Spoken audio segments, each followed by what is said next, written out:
নমস্কাৰ আপোনালোক সকলোকে প্ৰফুল্ল অসম ইউটিউব চেনেললৈ স্বাগতম জনাইছোঁ। যদি আপোনাৰ চেনেলটোলৈ প্ৰথমবাৰৰ বাবে আহিছে প্লিজ চেনেলটো ছাবস্ক্ৰাইব কৰি দিব, ভিডিঅ'টো এটা লাইক কৰি দিব আৰু লগৰ বন্ধুসকলক শ্বেয়াৰ কৰি দিব।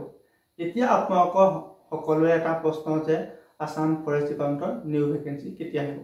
আপোনালোকক এইটো ভিডিঅ'ত জনাম যে আসাম ফৰেষ্ট ডিপাৰ্টমেণ্টৰ নিউ ভেকেঞ্চি কেতিয়া অহাৰ সম্ভাৱনা আছে, গতিকে ভিডিঅ'টো শেষলৈকে চাই থাকিব।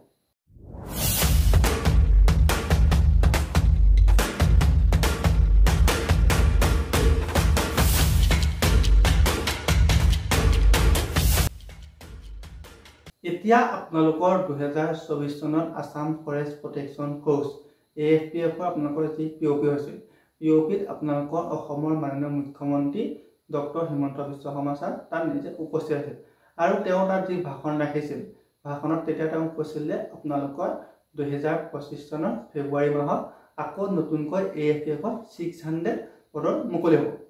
এতিয়া আপোনালোকৰ যি 600 পদৰ মুকলি হ'ব বুলি কৈছিলে, আকৌ অলপমান দিন আগত যেতিয়া আপোনালোকৰ অসমত উপ নিৰ্বাচন হৈছিল, তেতিয়া তেওঁ বঙাইগাঁও এখন নিৰ্বাচনী সভাত উপ নিৰ্বাচনৰ বাবে তেওঁ প্ৰচাৰ চলাব লাগিছিল। তেতিয়া তেওঁ কৈছিল যে 2025 চনৰ মাৰ্চ মাহত নতুনকৈ 35টা পদৰ এপ্লিকেশ্যন মুকলি হ'ব।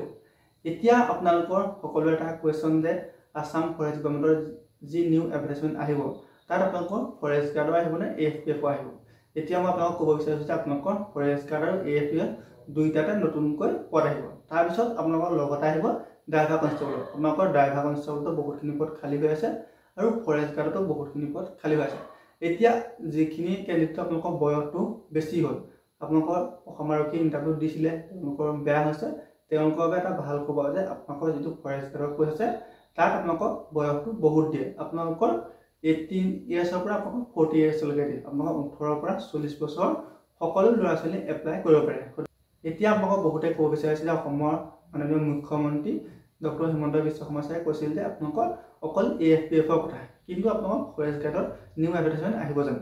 এতিয়া আপোনালোকৰ 2023 চনত আসাম ফৰেষ্ট ডিপাৰ্টমেণ্টত যেতিয়া নতুনকৈ এডভাৰটাইজমেণ্ট মুকলি হৈছিল, আপোনালোকৰ যিখিনি আপোনালোকৰ নিযুক্তি হৈ গ'ল, তেতিয়া আপোনালোকৰ ফৰেষ্ট গাৰ্ড আৰু AFPF দুইটাতে আহিছিল। আপোনালোকৰ যি ফৰেষ্ট গাৰ্ডৰ 1260টা পদ আছিল, আপোনালোকৰ সেইখিনি পদতো বহুতখিনি পদ আপোনালোকৰ খালী হৈ ৰৈ গ'ল। বহুতো কেণ্ডিডেটে আপোনালোকৰ চাকৰি পাই জইন নকৰিলে, বিভিন্ন কাৰণত তেওঁলোকে জইন নকৰিলে, কিছুমানে বেলেগ ডিপাৰ্টমেণ্টত চাকৰি পালে, সেইবাবে তেওঁলোকে জইন নকৰিলে। গতিকে আপোনালোকৰ সেইখিনি পদ খালী হৈ ৰৈ গ'ল। আপোনালোকৰ প্ৰায় 300মান কেণ্ডিডেটে জইন নকৰিলে। তাৰপিছত আপোনালোকৰ বহুতখিনি মানুহ প্ৰমোশ্যন হৈছে, আপোনালোকৰ ডিপাৰ্টমেণ্টেলি প্ৰমোশ্যন হৈছে ফৰেষ্ট গাৰ্ডৰ পৰা ফৰেষ্টাৰ 2 লৈ। তাৰ পৰা আপোনালোকৰ বহুতখিনি মানুহ ৰিটায়াৰমেণ্ট হৈছে। আপোনালোকৰ 2024 চনত আপোনালোকৰ বহুতখিনি মানুহ ৰিটায়াৰমেণ্ট হৈছে আৰু 2023তো বহুতখিনি মানুহ ৰিটায়াৰমেণ্ট হৈছে। আপোনালোকৰ 23, 24, 25, 26 এইকেইটা বছৰত আপোনালোকৰ ৰিটায়াৰমেণ্টৰ আপোনালোকৰ মানুহৰ সংখ্যা বেছি আছে, কাৰণ আপোনালোকৰ 84 বা 85ত যিখিনি মানুহ সোমাইছিলে সেইখিনি মানুহ এতিয়া সকলো প্ৰায় ৰিটায়াৰমেণ্ট হৈ গৈছে। গতিকে আপোনালোকৰ বহুতখিনি মানুহ ৰিটায়াৰমেণ্ট হৈছে। আপোনালোকৰ ফৰেষ্ট গাৰ্ডত বহুতখিনি পোষ্ট খালী হৈ আছে আৰু আপোনালোকৰ ড্ৰাইভাৰ কনষ্টেবলতো বহুতখিনি পোষ্ট খালী হৈ আছে। গতিকে আপোনালোকৰ 2025 চনত যেতিয়া আপোনালোকৰ ফেব্ৰুৱাৰী বা মাৰ্চ মাহত নতুনকৈ এডভাৰটাইজমেণ্ট মুকলি হ'ব, তাত আপোনালোকে AFPF, ফৰেষ্ট গাৰ্ড আৰু ড্ৰাইভাৰ কনষ্টেবল আপোনালোকে তিনিওটাতে নতুনকৈ পদ দেখিব। কিন্তু আপোনালোকৰ যি ফৰেষ্টাৰ গ্ৰেড 1 পদ আছে, আপোনালোকৰ সেই পদত এডভাৰটাইজমেণ্ট অহাৰ চান্স বহুত বেছি কম আছে, কাৰণ আপোনালোকৰ ফৰেষ্টাৰ গ্ৰেড 1ত আপোনালোকৰ 2023 চনত যেতিয়া আপোনালোকৰ নিযুক্তি হৈছিল, তাত যি 264টা পদ আছিল, তাৰে আপোনালোকৰ 2টা পদহে খালী হৈ ৰৈ গ'ল। আপোনালোকৰ তাত 262টা কেণ্ডিডেটে জইন কৰিছে। গতিকে আপোনালোকৰ ফৰেষ্টাৰ যি গ্ৰেড 1 পষ্ট আছে তাত আপোনালোকৰ ভেকেঞ্চিটো অলপ কম আছে। গতিকে ফৰেষ্টাৰ গ্ৰেড 1ত আহিলেও খুব কম সংখ্যক পদ আহিব। কিন্তু আপোনালোকৰ ফৰেষ্ট গাৰ্ড আৰু AFPF আপোনালোকৰ সেই দুটাত আপোনালোকৰ 500+ পদ অহাৰ বহুত বেছি চান্স আছে। গতিকে আপোনালোকে ভালদৰে প্ৰিপেৰেশ্যন কৰি থাকক।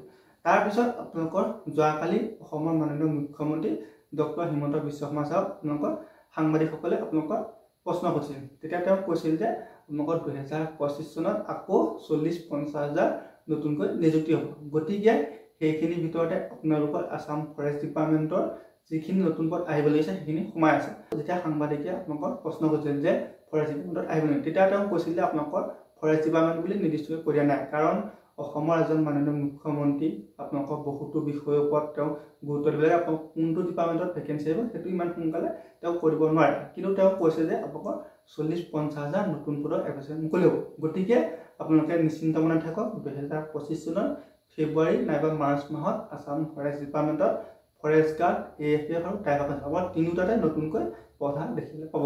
গতিকে আপোনালোকৰ যদি 2025 চনত আসাম ফৰেষ্ট ডিপাৰ্টমেণ্টত এটা চাকৰি ল'ম বুলি ভাবিছে তেন্তে আপোনালোকৰ কাম এতিয়া দুটা। আপোনালোকৰ প্ৰথম কাম হৈছে আপুনি নিজৰ যিটো ফিজিকেলটো মেইনটেইন কৰক আৰু লগতে ৰিটেন টেষ্টৰ বাবে ভালদৰে পঢ়া শুনা কৰি থাকক। আপোনালোকৰ ফিজিকেলত দুটা ইভেণ্ট থাকে, ফৰেষ্ট গাৰ্ড হওক, ড্ৰাইভাৰ কনষ্টেবল হওক, AFPF। আপোনালোকৰ তিনিওটাতে আপোনালোকৰ দুটা ইভেণ্ট থাকে ফিজিকেলত। আপোনালোকৰ সেইটো হৈছে ৰানিং আৰু লং জাম্প। ল'ৰাসকলৰ 3.2 কিলোমিটাৰ ৰানিং আৰু ছোৱালীসকলৰ 1.6 কিলোমিটাৰ ৰানিং আৰু ল'ৰাসকলৰ 16.5 ফুট লং জাম্প মাৰিলে এক্সিলেণ্ট আৰু ছোৱালীসকলে 12.5 ফুট লং জাম্প মাৰিলে এক্সিলেণ্ট। তাৰপিছত আপোনালোকৰ যে ৰিটেন টেষ্ট হয়, ৰিটেন টেষ্টত আপোনালোকৰ 100টা মাল্টিপল চইচ কুৱেশ্যন থাকে আৰু প্ৰতিটো কুৱেশ্যনৰ হাফ মাৰ্কে থাকে। আপোনালোকৰ টোটেল কুৱেশ্যন হ'ব 100টা, টোটেল মাৰ্ক হ'ব 50। গতিকে আপোনালোকক মই এইবাৰ জনাই দিছোঁ যে আপোনালোকৰ 2025 চনত যি নতুনকৈ এডভাৰটাইজমেণ্ট আহিব তাত আপোনালোকৰ পদৰ সংখ্যাটো অলপ কম হ'ব।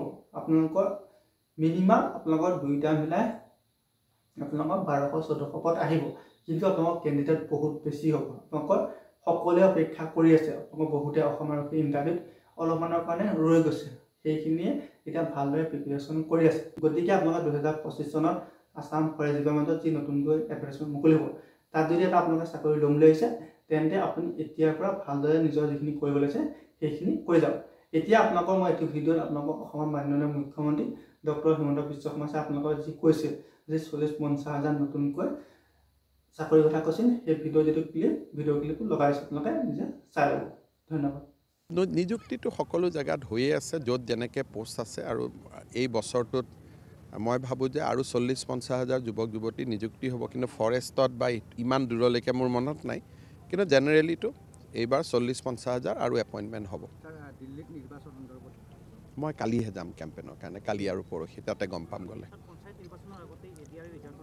হ'বই, এই ইলেকশ্যনৰ লগত ৰিজাল্টৰ কোনো সম্পৰ্ক নাই। ৰিজাল্ট ৰেডি হৈ গ'লে ৰিজাল্টটো ৰাখি থৈতো লাভ নাই। গতিকে ফেব্ৰুৱাৰীৰ শেষত নহ'লে মাৰ্চৰ প্ৰথম সপ্তাহত ADR ৰিজাল্ট হোৱাৰ সম্ভাৱনা আছে। তাৰ মাজত কেতিয়াবা পৰীক্ষাৰ কথা 2 দিন আগত 2 দিন পিছত কেতিয়াবা হৈ যায়।